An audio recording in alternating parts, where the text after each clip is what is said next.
Hello friends, in this video tutorial we are going to discuss stored condition or named condition. To make your program readable, you can use named condition.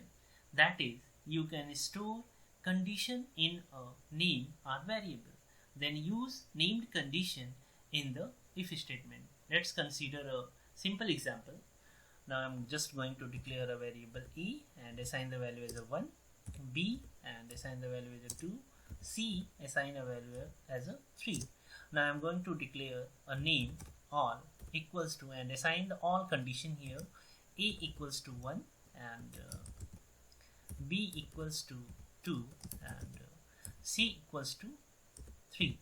Means if the condition become true, then it return the true value and assign into the R named condition or name variable, and if the condition become false, then the false stored in the all named variable.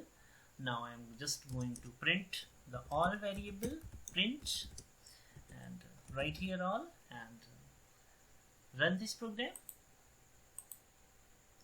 Okay, look here, this print the result as a true because the condition is true. Now I'm just going to use this all variable in if condition, if and then all colon and the print here condition